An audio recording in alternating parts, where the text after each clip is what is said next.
Welcome to Run Mode, an industrial automation podcast by Powermation. I'm your host, Terry Busch. In today's episode, we're speaking with Mitch Lawrence, a supplier partner with Eplan.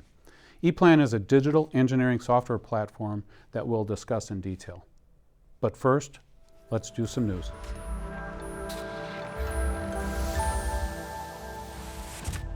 Where are we in the AI hype cycle?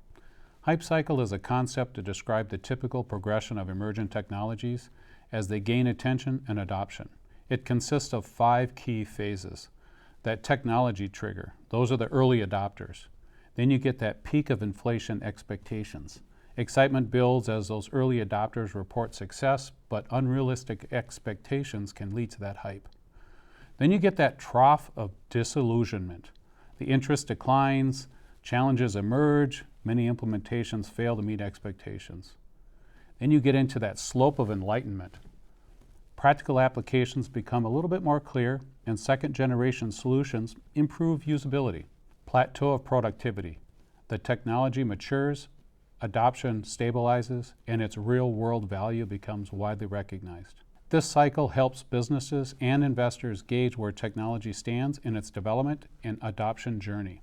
Some hype cycle examples include the dot-com bubble of the early 2000s, search engines like Ask Jeeves, Yahoo, and Google eventually winning out. Over the years, IIoT, machine automation have both led to a hype cycle, and I participated in both. The term artificial intelligence has been used since 1956, where researchers formally established AI as a field of study. Over the past 60 years, AI has gone through multiple waves of popularity, including periods of rapid advancements and AI winters, where funding and interest declined. Since its inception, AI has been used to describe a wide range of technologies, from expert systems in the 1980s to machine learning breakthroughs in the 2000s, and the rise of deep learning and generative AI in the 2010s and 2020s. The term has remained relevant as AI continues to evolve, adapting to new capabilities, applications across industries. Right now, AI appears to be moving past the peak of inflated expectations and into a more realistic phase of adoption. Initially, there was immense excitement about AI's potential, especially with generative models, ChatGPT, Copilot. However, businesses are now faced with the challenges of implementation, technical limitations, and the need for specialized skills. Also, AI, there is no intent. When a human being says, "I want a lollipop," it's an actual expression of desire. There's an entity with an ego that wants something. But when a large language model emits the same words, "I want a lollipop," there's no I present to do any wanting. It's just an algorithm that is selected through a sequence of words. Many industries are seeing a decline in AI enthusiasm, with fewer leaders believing AI will enhance their sector compared to previous years. At the same time, concerns about AI disrupting industries are rising as companies grapple with the impact on jobs and workflows. This suggests AI is entering in the trough of disillusionment, where expectations adjust to reality. But as practical applications continue to emerge, AI will likely move towards the slope of enlightenment, where sustainable use cases become more widespread.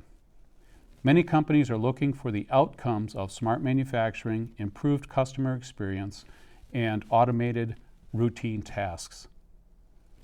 Just like with IIoT or even a new way to do a search engine, it's just another tool. It's not an outcome. That's something to think about. Today we're talking about efficient engineering, and joining me is Mitch from Eplan. Would you talk a little bit about yourself, your history, where you came from? Sure. Thanks for having me, Terry. It's great to be here.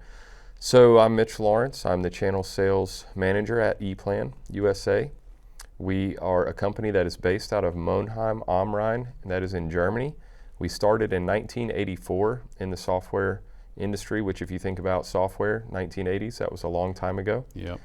So we've been in the game a long time. Our focus is very heavily into industrial controls and electrical engineering design. And worldwide, we have just over, I think, 1,700 employees now. And we are the global leader in this design space when it comes to electrical and mechatronic engineering. So when we get into some of the details here shortly, we'll get to better understand what that means. Interesting. So let's talk a little bit about that Eplan and exactly what we're talking about in that engineering side of it.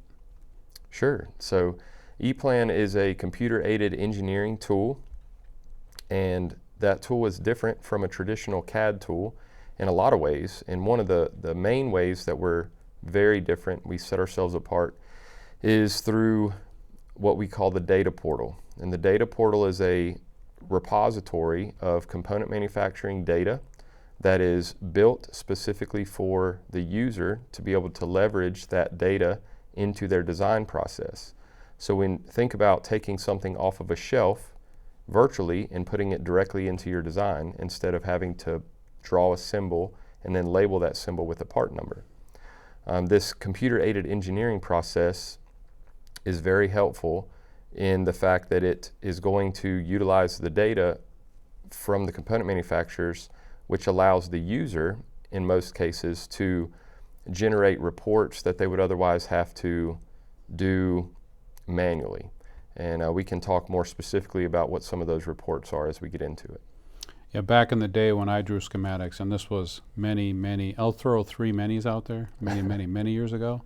I had a separate document where I drew all those symbols myself. I did a copy paste, and that was a very manual process, but it was something that I was very familiar with. So let's talk a little bit about the competitors. I mean, who are you competing with in that space? Yeah, so our biggest competitor, honestly, Terry, is the status quo of what folks are used to doing today, and they've become very accustomed to mundane tasks that take a lot of time. So when we walk into a business and we're talking about what software platform are they currently using, what is their traditional workflow, what is their process today, and we talk about offsetting that with something like Eplan that can really enable them to take their business farther faster. A lot of times, especially with engineers that have been using the same software tools for years and years, they are not as open to changing those processes. So I believe that status quo is most often our biggest competitor. It's people do the same thing that they've always done because that's what they know and that's how they've always done things. So doing that repetitive thing that they're accustomed to, that they're continually doing day in, day out, assuming it's efficient, assuming they're doing it in a timely manner, when they could very well be wasting time, but it's what everybody's comfortable with. So how does Eplan then help automate some of those repetitive tasks and explain a little bit more in detail on some of those things? Sure. So again, if a user is taking data that's in that repository of the data portal and they're bringing that into their design, the component manufacturer has built that component in the virtual space. A lot of times it's going to have a 2D schematic representation. It's going to have a 3D actual representation of what the component's going to look like. But behind the scenes, there's going to be a lot more data specifically for that part. It's going to have things like the type of wire termination, the gauge of wire that the component requires, maybe even the voltage that the component requires or the amperage. So behind the scenes in Eplan, as a designer is building their panel, the data that is compiled from all of these components can be referenced in other portions of that design. So when it comes to generating things like a to-from list, where each component that is wired to another component with a wire, those wires are going to be automatically numbered in Eplan. The to-from list or the wire source and target list can be automatically generated in Eplan. And even things that you wouldn't think about, like the weight of the panel. If we're designing in a 3D space, we can even generate very quickly the weight of the panel overall, so that when it comes to logistics for shipping or hanging the panel on the wall, things like that, we're going to be able to utilize the data to get that very quickly. So you're able to switch between like a 3D representation, a 2D representation, the schematic representation, have all the wires and all that, building it all out for you on the fly with those engineering tools. So when you're working together as a team, how does that work together from an engineering perspective, from a tools perspective, from an organization like an OEM, machine builder, that type of person working on a project? How do they share information with their colleagues? That's a great question, Terry. I actually didn't cover this in the beginning portion. So the target customer for Eplan would really be those system integrators and OEMs that have very detailed and documented designs for their end users. They're also going to be building industrial control panels in an electrical schematic layout space. A lot of times in Eplan, we want to build those efficiencies into these customer workflows where they're gaining access to other time that they would traditionally spend doing mundane things, right? Mm-hmm. So OEMs and system integrators, engineering firms, design firms, and panel builders that do design are really the low-hanging fruit for Eplan to be able to gain the most efficiencies and the most time back in their workflows when they look at a tool like ours. So among the teams, what happens is, depending on if it's different departments or even different organizations, we have some cloud-based functionality where they can actually share Eplan files bi-directionally. So I could share an Eplan file with you, you could share an Eplan file back with me. The other beauty about Eplan is you can export file types into most likely any desirable file type that a customer would want, but things like a PDF or a DWG or DXF file, which are most commonly used in today's world, you can export those file types directly. You can also import those types of files into Eplan. Are there different modules and things for different size, or is there a starting point for folks that want to demo or dip their toe in and then kind of expand from there? Yes, there is, of course, different modules, different tools within the tool. Our two flagship models are really P8 and Pro Panel. So P8 in the Eplan world is going to be your 2D schematic layout space. So from an electrical engineer standpoint, that is going to replace their traditional CAD software, where they're going to have their symbols and their lines, but in Eplan, those are going to be representative of the actual component and the actual wire connecting those components. And then in Pro Panel, that is our 3D layout space. So in Pro Panel, that is where the designer is going to be able to put the panel together in a visual 3D world that's going to show them exactly what the panel layout will be, all the way down to snapping components onto DIN rail. Now, from a small company to a large company perspective, we have a fit in both of those worlds. There are a lot of opportunities in small businesses especially, where they may only have one designer. They don't have a team of people. They have one person that has limited amount of time and limited resources. So a tool like Eplan can really open the doors for them and enable them to do more work in less time and really effectively change their business overall, where a larger customer that has a whole design team sometimes can be, it's a great fit, but it might be a harder implementation because there's so many players on the team where we're having to take multiple iterations to get additional team members trained in the platform. And then with different models or different modules, if you're just an end user and you're building a one-off machine, you don't necessarily need your software to be able to lay out the panel per se. You just figure out where everything's going to go, you drill your holes, and you're good to go. But you definitely need the tools for the electrical schematics. But then if you're doing repeat and you've got a team in the back shop building these panels, those layouts are key to make sure everything fits in the space, and you've got the heat dissipation, all those things. That's kind of a neat thing that you guys work with there. Are there any other aspects for the customers that you could think of where, you know, it's unique in what they bring versus kind of that copy paste or the CAD model versus the CAE model? So Terry, I think with this particular question, the customer journey from start to finish can be very different based on what the customer's use case is. To your point, a one-off design may not have a greater or a huge efficiency gain in Eplan because there is some front-end design work that needs to be completed within the platform. When it comes to the same job being completed or the same panel being produced or small iterations of very little variation, that's kind of the gold standard, but that's really the same in any platform, right? So if we have one-off opportunities, there are some building blocks and things within the Eplan platform that is going to enable an engineer to still be more efficient and effective in those cases. We're going to have things not only from the data portal side where we're utilizing the data from the component manufacturers, but we also have building blocks like macro technology. Macro technology, if you think about the building blocks of a design, those are going to be pre-built circuits, predefined components within those circuits where you could have variations of a circuit. So let's say you had a motor starter and you needed a 3/4 horsepower. Well then, somewhere along the design process, you figure out I actually need a 1.5 horsepower.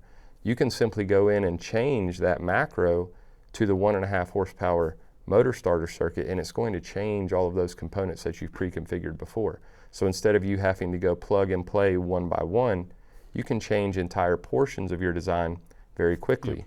So even the one-off opportunities are going to be more effective and efficient in Eplan once a user's got their environment set up in their work processes and workflows. Yeah, I've seen the macro when you were doing the demonstration at the office earlier. It's pretty impressive.